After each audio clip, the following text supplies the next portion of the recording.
हिंसक को ऐसे चित्त की जरूरत है कि वो मध्य में खड़े होकर देख सके, तो वो अपने आप अहिंसक हो जाए। जितने विरोध हैं जगत में, जितने संप्रदाय हैं, जितने पंथ हैं, ये सब अतियों से पैदा हुए। अगर मनुष्य में समझ गहरी हो, साफ हो, तो दुनिया में कोई पंथ नहीं होगा, क्योंकि कोई अति नहीं होगी।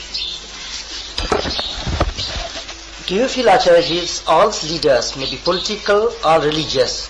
Are they also moving in the same dilemma? हाँ, असल बात यह है कि मध्य में खड़े होकर और नेता होना बहुत मुश्किल है। अति पर खड़े होकर ही नेतृत्व आसानी से मिलता है, लीडरशिप आसानी से मिलती है, क्योंकि अधिकतम लोगों का चित्त अतियों में होता है, और इसलिए कोई भी अति पर नेतृत्व मिल सकता है। और मध्य की बात इतनी विनम्र, इतनी उदार होती है कि मध्य में नेतृत्व ग्रहण करना बहुत मुश्किल है। तो जो व्यक्ति मध्य में होगा, नेता होना उसे मुश्किल है, न धर्म का न राजनीति का। अति पर होने पर ही नेतृत्व आसान है। सब पूंजीवादी शैतान है, पूंजीवाद जहर है। इतनी अति पर कोई खड़ा हो तो मजदूर का नेता हो पाएगा। इस अति पर खड़े हुए बिना मजदूर का नेता होना बहुत मुश्किल है, क्योंकि यही अति मजदूर के मन को अपील करेगी। वो भी इसी अति पर खड़ा हुआ है। मध्य में तो लोग ही नहीं, इसलिए मध्य में खड़े हुए व्यक्ति को साथी मित्र खोजना भी मुश्किल है, क्योंकि वो संख्या ही नहीं है लोगों की जो मध्य में हो खड़े। हाँ, दूसरी अति पर फिर लोग मिल जाएंगे। सब मुसलमान राक्षस हैं तो हिंदू का नेतृत्व किया जा सकता है, सब हिंदू काफिर हैं तो मुसलमान का नेतृत्व किया जा सकता है। हालांकि ये सब झूठी बातें हैं, क्योंकि एक हिंदू दूसरे हिंदू जैसा नहीं है, एक मुसलमान दूसरे मुसलमान जैसा नहीं है। लेकिन इतनी अतियों पर ही लोगों के मन प्रभावित होते हैं, क्योंकि लोग अतियों पर हैं, इसलिए सब नेता नुकसान पहुंचाते हैं। असल में दुनिया को नेताओं की जरूरत नहीं है, और अच्छी दुनिया में नेता होंगे ही नहीं। नेता बीमारों के ही नेता हैं। जितनी दुनिया शांत और अच्छी होती चली जाएगी, वहां नेता नहीं होंगे। वहां ऐसे व्यक्ति जरूर होंगे जो प्रेरणा के स्रोत बने, प्रेरणा के स्रोत बने, लेकिन उन्हें पता भी नहीं होगा कि वो प्रेरणा के स्रोत है।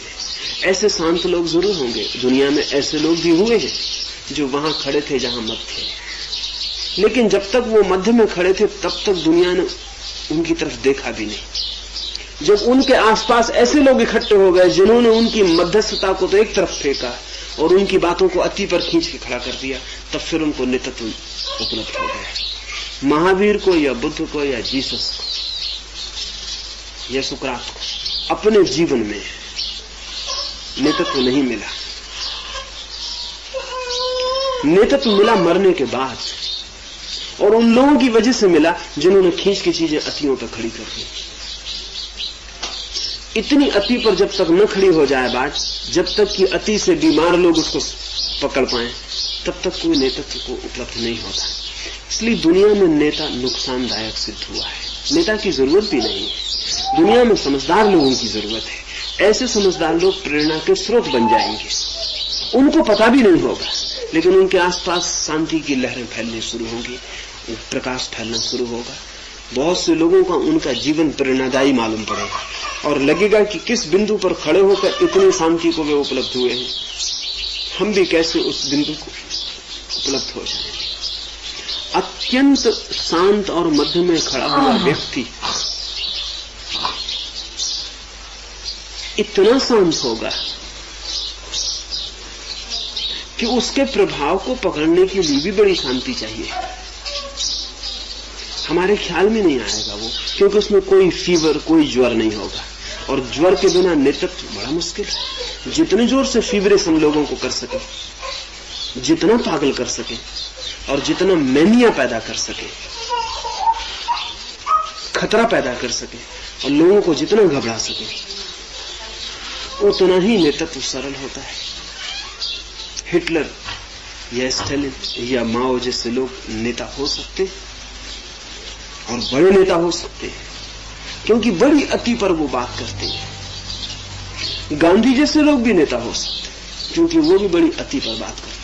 अगर वे हिंसा की अति पे बात करते हैं तो गांधी जैसे लोग अहिंसा की अति पर बात करते हैं। अति प्रलोभक है, अति काफी रस देती है, लेकिन ठीक मध्यस्थ व्यक्ति हमारी समझ के बाहर हो जाता है, क्योंकि वो जो बात करेगा वो इतनी शांत होगी, वो इतनी सत्य होगी, वो इतने बीच में होगी कि उस बात को पकड़ पाना ही हमारे लिए मुश्किल हो जाए। अगर बुद्ध से जाके कोई पूछे ईश्वर है तो बुद्ध कहेंगे हो भी सकता है, और कोई पूछे ईश्वर नहीं है तो बुद्ध कहेंगे नहीं भी हो सकता है। अब ऐसा आदमी नेतृत्व कैसे ग्रहण करे? अब बुद्ध इतने मध्यस्थ थे, वो वैसी ही हालत है जैसे कि कमरे में गिलास आधा पानी से भरा हुआ रखा हो, और एक आदमी बाहर आके कहे कि गिलास आधा खाली है, और एक आदमी बाहर आके कहे कि गिलास आधा भरा है, तो इन दोनों में विवाद हो सकता है। ये दो पार्टियां बन सकती हैं। एक तीसरा आदमी है जो बिल्कुल मध्यस्थ, जो पूरी बात देख के लौटा है कि गिलास आधा खाली भी है और आधा भरा भी, वो कहेगा तुम भी ठीक हो और तुम भी ठीक हो, और तुम भी गलत हो और तुम भी गलत हो। आधा गिलास भी है, नहीं भी है, आधा खाली भी है और नहीं भी है। अब ऐसा आदमी इतनी विनम्र प्रस्तावना कर रहा है कि इसके लिए नेतृत्व उपलब्ध करना बहुत मुश्किल हो जाए, क्योंकि ये किसी तरह का ज्वर पैदा नहीं करता। लोग इससे हट ही जाएंगे, वो कहेंगे ये आदमी क्या है, ये सभी बातों में हाँ भर रहा है, ये इसको भी ठीक कहता है, उसको भी ठीक कहता है। जब तक इसको गलत न कहे कोई तीव्रता से और अति पर, और जब तक किसी दूसरी चीज को अति पर ठीक ना कहे और एब्सोल्यूट ट्रुथ का दावा ना करे कि ये परम सत्य है, तब तक नेतृत्व नहीं मिलता। इसलिए सब नेतृत्व लोगों में नासमझी का शोषण और एक चक्कर पैदा करता है, नासमझी का शोषण और नासमझी बढ़ाता है। इसलिए दुनिया में नेताओं ने कोई हित नहीं किया, न अनुयायियों ने कोई हित किया। अब एक ऐसी दुनिया चाहिए जहां नेता अनुयायी हो ही नहीं। वहां हम ऐसे लोग चाहते हैं जो शांति के प्रेरणा स्रोत हो, जो वहां मध्य में खड़े हो, जहां जीवन की सब अतियां विलीन हो जाती हैं और जहां वो दिखाई पड़ता है जो है। और इस मध्य की अत्यंत डेलिकेट और अत्यंत सूक्ष्म अनुभूति में फिर वे दोनों अतियों को या तो गलत कहेंगे या दोनों को एक साथ सही कह देंगे, क्योंकि उस मध्य के बिंदु पर यही दो बातें संभावना की हैं, या तो वो कहें कि दोनों ठीक है या वो कहें दोनों गलत है, क्योंकि जो है वो दोनों से भिन्न है। ये दुनिया की जितनी पीड़ा, कलह और संघर्ष है, ये नेताओं के कारण है, अनुयायियों के कारण है। और ऐसी समझ बढ़ाने की जरूरत है कि कोई किसी का अनुयायी ना बने, और नेता बनना और नेता बनने की आकांक्षा और चेष्टा भी गर्हित पाप है, अपराध है। ये भी ध्यान में रखना जरूरी है, क्योंकि जिस तरह के लोगों का नेता हमें बनना हो उसी तरह की बातें कहनी जरूरी हो जाती है। अगर पागल हो तो पागलों के बीच में उनसे बड़ा पागल ही नेता हो सकता है, क्योंकि वो उतना बड़ा पागलपन प्रकट करे कि पागल उसके अनुयायी हो जाए। और दुनिया अज्ञान में और नासमझी में है, इसलिए जितनी नासमझी की बातें करने वाला नेता हो उतनी शीघ्रता से नेतृत्व पा सकता है। असल में दुनिया में नेतृत्व मिस्चीवियस और उपद्रवी किस्म के लोग नेतृत्व ग्रहण कर लेते, क्योंकि उन लोगों के दिमाग में इतना उपद्रव है कि जब उनसे बड़ा उपद्रवी उन्हें दिखाई पड़ता है तो वो उसके पीछे चल पड़ते हैं। अब दुनिया को प्रेरणा स्रोतों की जरूरत है, ऐसे प्रेरक लोगों की जो एक शांत झील की तरह है, जिनके पास जाके हमारे मन को भी लगे कि इतना शांत होने का आनंद हम भी लें, जो शांत प्रकाश की तरह है, जिनके पास जाके हमको लगे इतना शांत हमारे भीतर भी होने की संभावना है। Don't you feel, Acharya ji, when we live in this society, we require some type of technical know-how?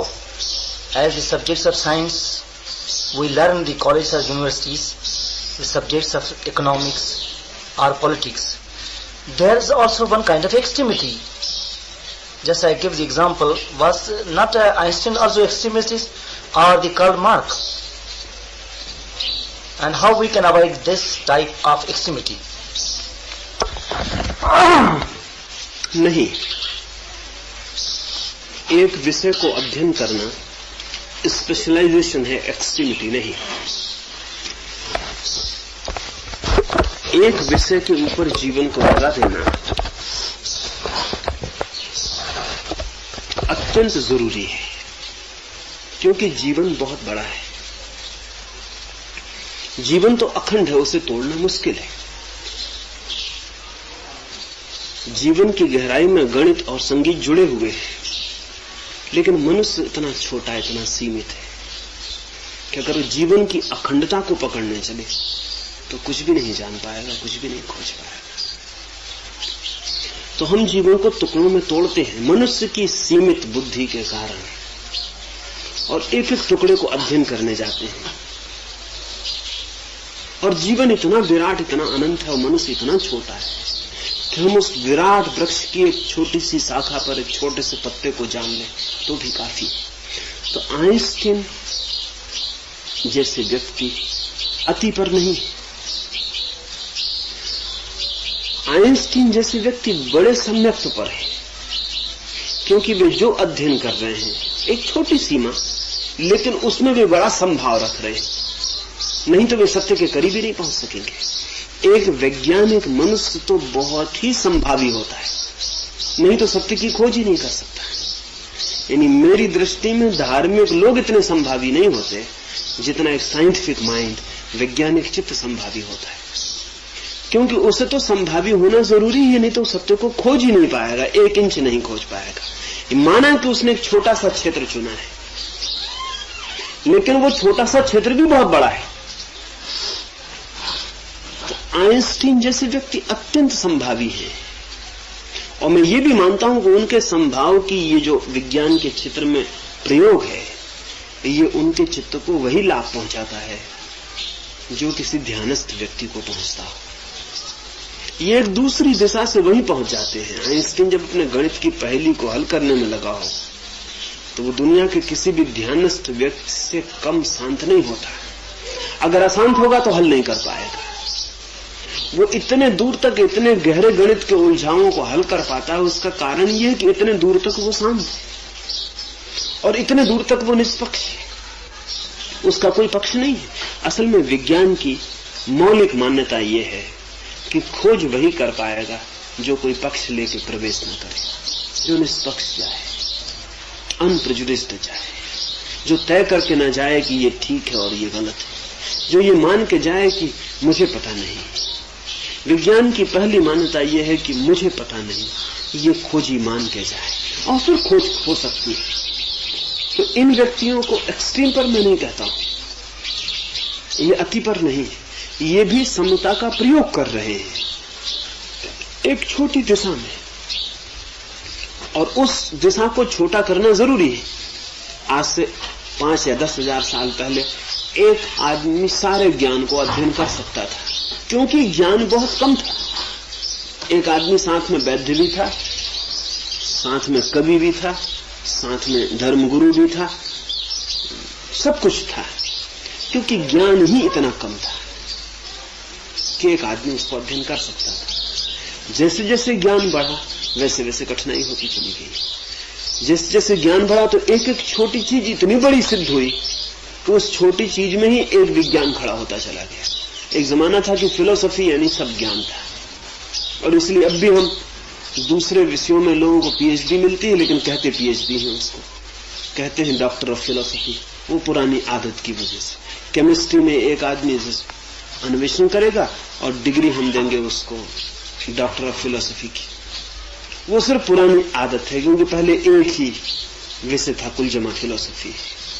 आज भी ऑक्सफोर्ड यूनिवर्सिटी में फिजिक्स डिपार्टमेंट के बाहर जो तख्ती लगी हुई है वो लगी हुई नेचुरल फिलोसफी। वो तख्ती पुरानी, वो नेचुरल फिलोसफी थी। एक दिन फिलोसफी अकेला विषय था, दर्शन अकेला विषय था, उसमें सब आ जाता था। जिसने दर्शन जान लिया उसने सब जान लिया। फिर धीरे धीरे धीरे धीरे धीरे जितना हमारी गहराई बढ़ी, वैसा हमें पता चला कि इतनी अनंत शाखाएं हैं कि हमें विज्ञान को अलग कर देना पड़ा। फिर तो हमें पता चला कि विज्ञान भी एक होकर नहीं चल सकता, विज्ञान को भी हमें 50 खंडों में तोड़ देना पड़ा। तो केमिस्ट्री और फिजिक्स अलग हो गई। फिर हमें पता चला कि केमिस्ट्री को भी तोड़ देना पड़ेगा, तो ऑर्गेनिक और इनऑर्गेनिक केमिस्ट्री अलग हो गई। पहले हम पूरे शरीर को अध्ययन कर लेते थे, फिर हमें पता चला कि पूरा शरीर बहुत बड़ी घटना है।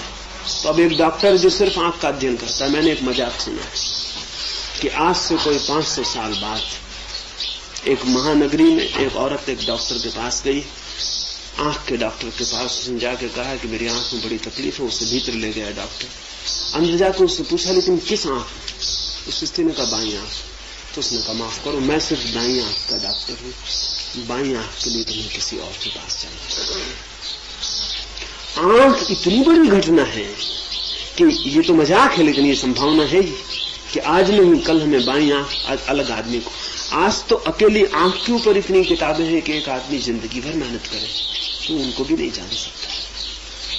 तो ये जो विज्ञान का स्पेशलाइजेशन है, ये एक्सट्रीमिज्म नहीं है, ये तो ज्ञान विस्तीर्ण है और उसका हमें बांटना पड़ेगा और बांट के एक एक टुकड़े में हमें भीतर जाना पड़ेगा। लेकिन जो आदमी छोटे से टुकड़े में भी भीतर जाएगा, उसकी भी शर्त वही रहेगी कि वो अति पर न हो। अति पर होगा तो वो खोज नहीं कर पाएगा, वो सम्यक हो, वो मध्य में खड़ा होकर खोज करे, वो सारे विकल्पों को स्वीकार करे, ये भी हो सकता है, ये भी हो सकता है, और इन दोनों के प्रति उसके मन में कोई ऐसा भाव ना हो कि ये होने ही नहीं चाहिए। कुछ भी हो सकता है। मैंने सुना है कि आइंस्टीन के साथ एक युवक कुछ प्रयोग कर रहा था और सैकड़ों बार प्रयोग किया और असफल हो गए, वो सब प्रयोग खराब हो गए। वो युवक थक गया और परेशान हो गया, लेकिन आइंस्टीन है कि अपने उत्साह में लगा हुआ है। एक दिन आकर उसने कहा कि हम इतनी बार असफल हो चुके और आप अभी भी उसी उत्साह से लगे हुए। तो आइंस्टीन का असफल का सवाल ही नहीं है। इतने विकल्पों में हमने खोज कर ली, ये विकल्प हमारे लिए रास्ता नहीं बने तो हम सफल हो रहे हैं रोज। ज्ञान की विशेष खोज को अतिवाद नहीं होना चाहिए, क्योंकि उस छोटी से छोटे क्षेत्र में भी ज्ञान की खोज के लिए वही शर्त लागू रहेगी, सम होने की, मध्य में होने की, निष्पक्ष होने की, अनप्रेजुडिस्ड होने की। और मेरा मानना है कि विज्ञान ने जितना बड़ा प्रयास किया मनुष्य को अति से बचाना, उतना किसी ने कभी भी नहीं किया। धार्मिक लोगों ने जिस बात की चर्चा की वो चर्चा भी अतिवाद में खो गई। विज्ञान ने उसे प्रायोगिक तल पर सिद्ध कर दिया कि अतिवादी के लिए जगह नहीं है। असल में विज्ञान तो ये कहता है जो पहले से ही मान के आ गया कुछ कि ये सत्य है, उसके लिए विज्ञान में कोई जगह नहीं है। विज्ञान के लिए पहली शर्त यह है कि आदमी ये मान के चला आया हो कि मुझे पता नहीं कि सत्य क्या है।